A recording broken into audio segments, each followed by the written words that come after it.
Dans cette partie, nous allons vous parler sur les récepteurs à activité enzymatique. En commençant par une petite introduction, nous allons voir ensemble les récepteurs tyrosine kinase et on se termine par une cascade de signalisation.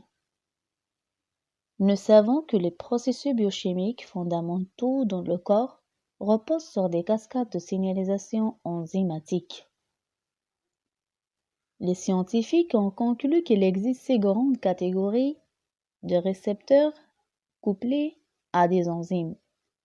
Sont récepteurs tyrosine kinase, récepteurs tyrosine phosphatase et récepteurs associés à la tyrosine kinase, récepteur sérine thréonine kinase, récepteur associé à l'histidine kinase et récepteur guanylyl cyclase.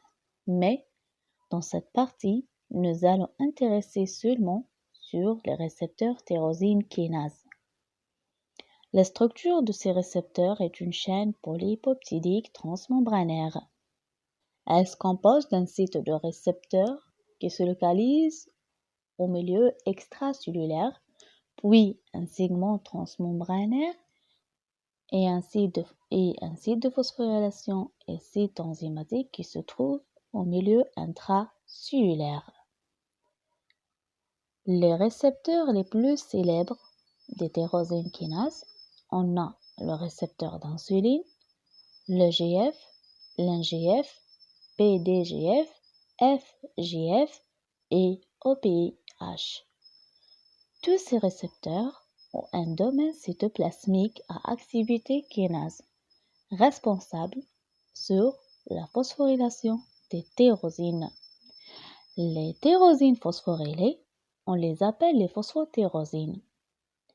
Ces derniers ont la capacité de se lier avec d'autres molécules et relayer la signalisation vers d'autres destinations dans la cellule. La cascade de signalisation commence par la fixation du ligand sur son récepteur. Cela induit un changement de conformation et favorise le rapprochement des domaines kinases cytoplasmiques. Ce rapprochement permet aux kinases de phosphoryler sa voisine sur des tyrosines spécifiques au niveau de phosphorylation et au niveau de sites enzymatiques. Les résidus tyrosine phosphorylés jouent un rôle clé dans la transduction du signal cellulaire et la régulation de divers processus biologiques. Voici les principaux domaines de reconnaissance des résidus tyrosine phosphorylés. Il existe un domaine porteur d'activité kinase, ou bien le domaine catalytique. Ce dernier compose d'un domaine kinase, d'un site actif, des résidus clés, d'une boucle d'activation. Et le deuxième domaine, c'est le domaine non catalytique, compose d'un domaine de régulation, d'un domaine de localisation. Et finalement, le plus important, c'est le domaine de liaison, qui interagit avec d'autres protéines. Quelques exemples des domaines non catalytiques. Le domaine de liaison avec l'SH2, le domaine de liaison avec SH3, le domaine de liaison avec le pH, et le domaine de liaison avec le PTB, et le domaine de liaison avec WW ou le tryptophane.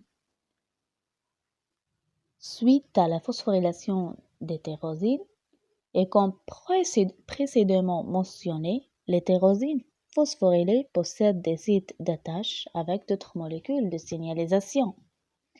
La majorité de ces molécules sont des facteurs de transcription désignés sous le nom des STAT, qui constituent des méthodes directes pour la transcription génétique.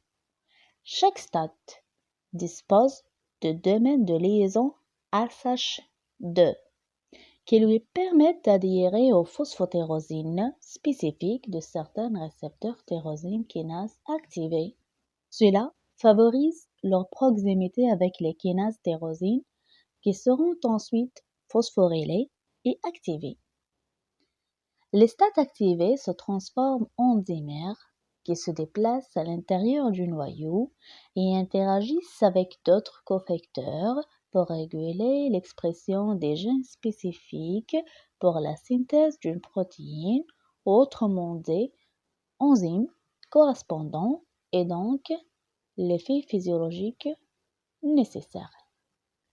On a l'exemple le plus célèbre et le plus connu, celle de la protéine RAS. Après la fixation de ligand, les tyrosines seront phosphorylées par les kinases. Puis, la création de sites d'ancrage avec le SH2 de la protéine JRB2.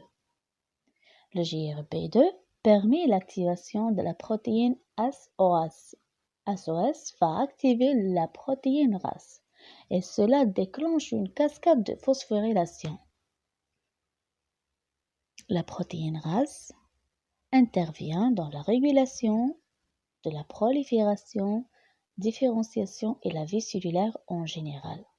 Ce qu'on va voir dans la prochaine vidéo. Pour plus savoir, n'oubliez pas de laisser un like et un subscribe pour la chaîne. Et merci à vous et à la prochaine vidéo.